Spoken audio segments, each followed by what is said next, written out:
Let's go na mga tol. Biyahe na tayo mga tol. Alright. Kakayod naman tayo sa umaga. Araw-araw mga tol, ganito buhay natin.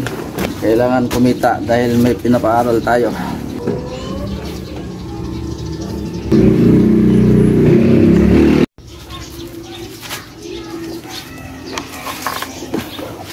Alright.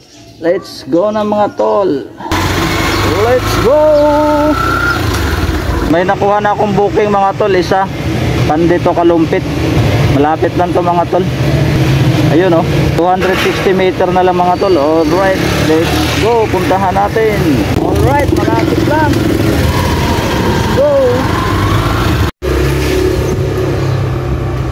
Tawagan muna natin.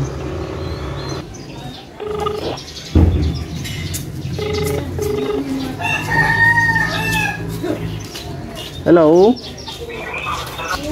Hello po. Yes ma'am, good morning ma'am. Ma'am, sa Lalamove po. Saan na po kayo? Ma'am, nandito na po sa loob. Dito sa may kanto ma'am. Saan po bandayan nyo dito ma'am? Sa restaurant po ako eh. Wait lang, baba ako. Tignan mo. Sige po. Andito na ako sa loob ng restaurant ma'am. Ano, may click pa lang. Ay, ayun. Ito pala si ma'am.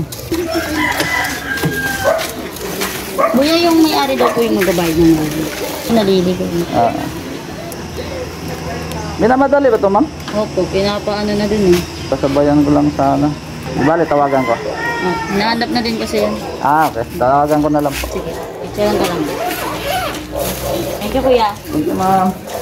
Alright, minamadali daw tol. Tawagan natin para paalam tayo na pwede natin sabayan. Sayang kasi isang biyahe lang eh.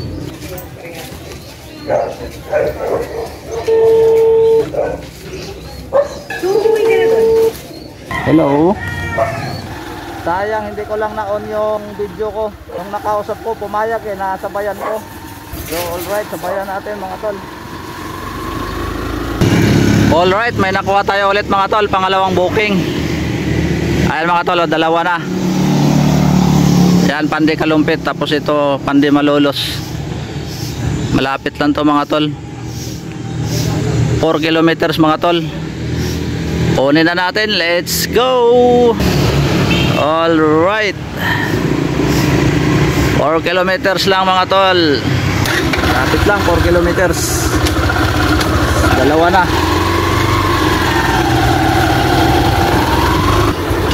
Ano yung boss? Sa Malolos? Si ano, teka lang. King Lam to eh.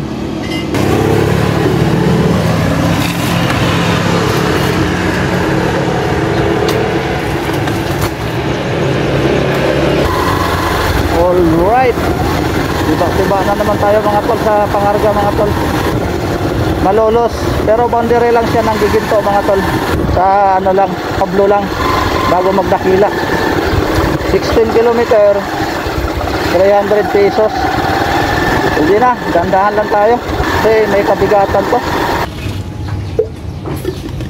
Na-drop ko na mga tol yung dalawang dala natin galing ng Pandi dito sa Malolos. Ngayon abang-abang ako pabalik mga tol.